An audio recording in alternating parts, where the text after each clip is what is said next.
L'expert en relations internationales, Pierre-Antoine Louis, pense que la résolution adoptée ce vendredi ouvre la voie à une autre qui permettra une forme d'assistance militaire ou policière pour mater les gangs.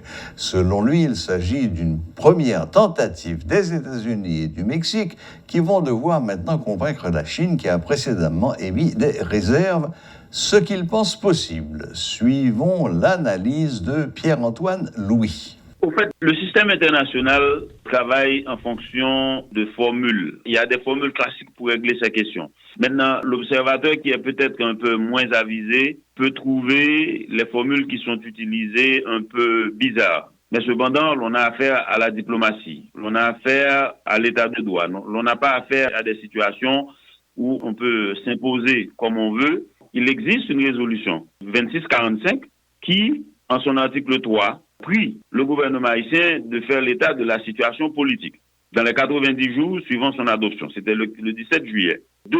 Il y a l'article 5 de la 2645 qui demande également qu'il y ait des sanctions. Ceux qui sont en train de financer ou de supporter d'une façon quelconque les gangs armés.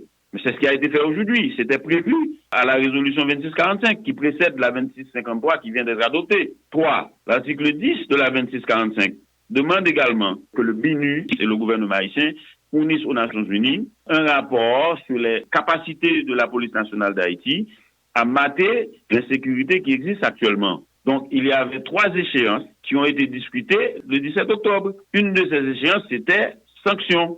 Donc là, le gouvernement haïtien peut bien parler de succès parce que des objectifs qui ont été fixés dans le cadre de la 2645 viennent d'être atteints. Maintenant, il reste un autre. L'autre, c'est une demande d'assistance militaire qui est en train d'être traitée.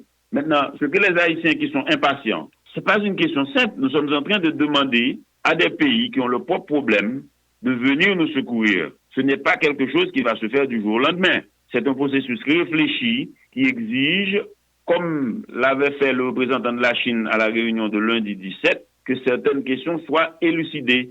Il est plus facile d'élucider la question de sanctions que d'élucider la question d'assistance armée à Haïti. Qui va le faire? Dans quelles conditions? Et quelle échéance? La première chose, c'est que le secrétaire général de l'ONU va devoir mettre en place le comité de sanctions. Donc ça va prendre du temps. Pas forcément. Il peut le faire aujourd'hui s'il le souhaite. Il a peut-être déjà identifié les gens parce que c'est une question qui se discute depuis déjà 1 ou 2 semaines. C'est que Haïti vient de passer ce matin du chapitre 6 du BINU au chapitre 7 pour les sanctions. Donc la question de l'appui militaire n'est qu'une extension du chapitre 7, sauf que c'est plus compliqué. Parce que vous allez remarquer que le phénomène d'encerclement des gangs de la région métropolitaine de Port-au-Prince est compliqué. C'est extrêmement compliqué. Donc on ne peut pas encore parler d'échec.